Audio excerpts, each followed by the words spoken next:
Delphine, thank you so much for being here today. We're so grateful that we get to interview you. I would love if you could introduce yourself. Hi, I'm Delphine McClelland, author of an adult paranormal romance novel entitled Dark Obsessions. Amazing. I would love if you could tell us what your book is.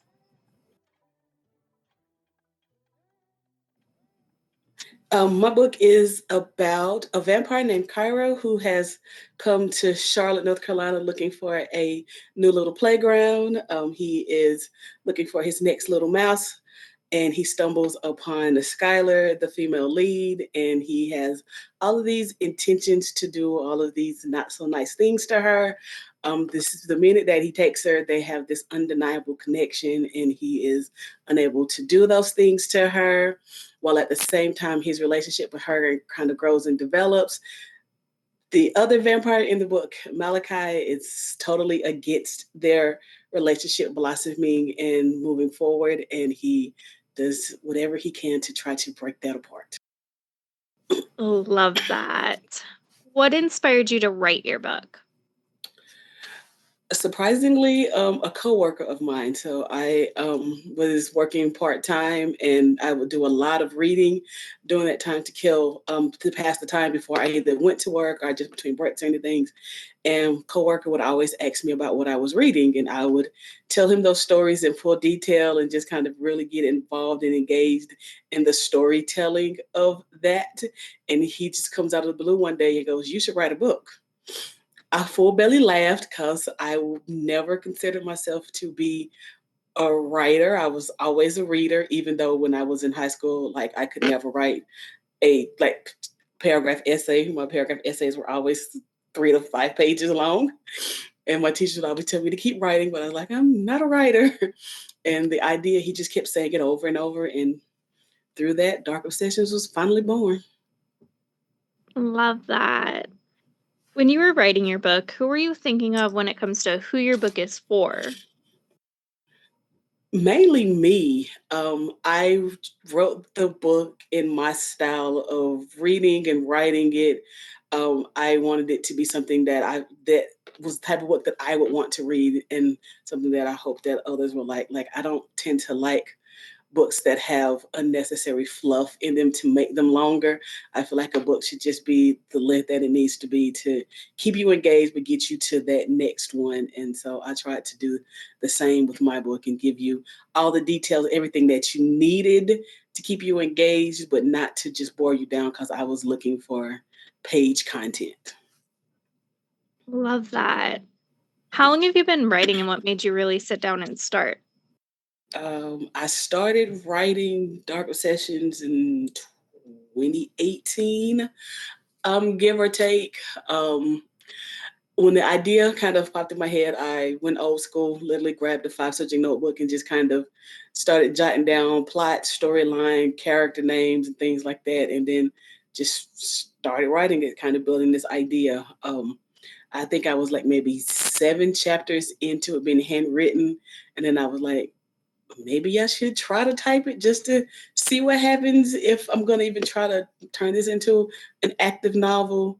And so I've been writing ever since then. As soon as I finished the first book, finished it around the time of COVID and was out of work for 6 months. So it was a good time to just dive right into the sequel, which I've been working on and hope to have finished in about another 3 weeks or so. Amazing. What is your schedule like when you are writing a book?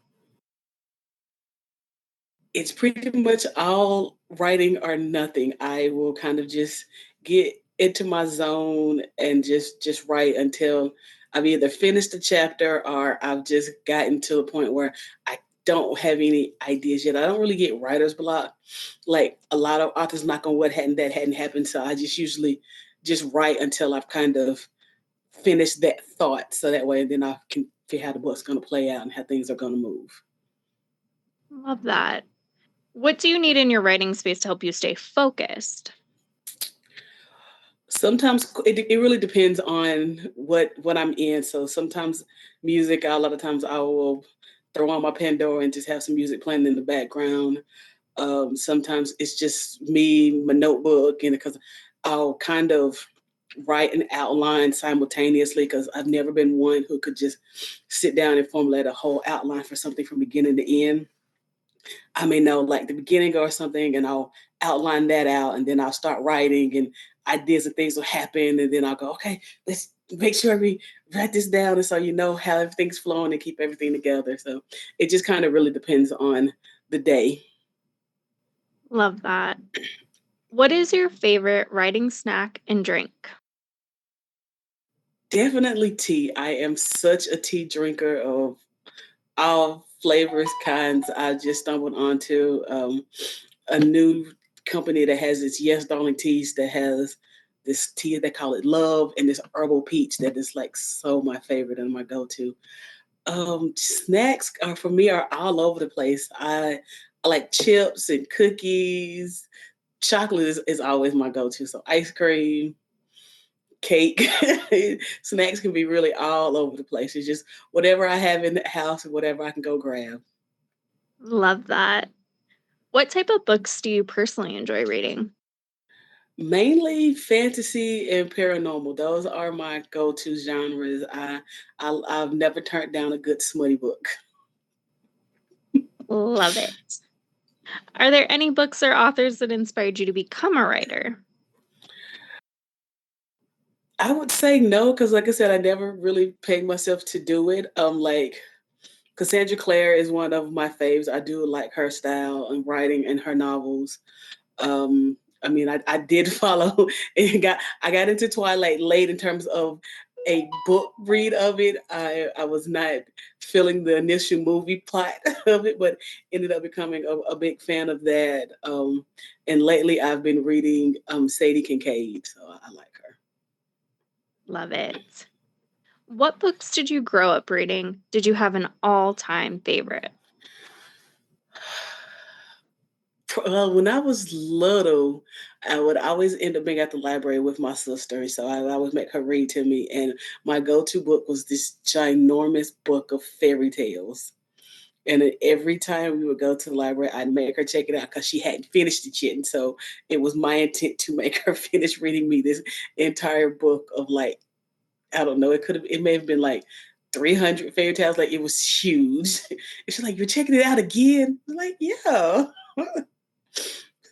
So that was my go-to. Love that. On the other side of that, now as an adult, what are your favorite series or authors that if they come out with something new, you automatically grab it? Um, I haven't read much lately because I've been so in depth in my own books. I just finished reading book one of the Chicago Ruthless Mafia series from Sadie Kincaid. And so if she puts out a new one, I'd definitely be jumping onto that very quickly.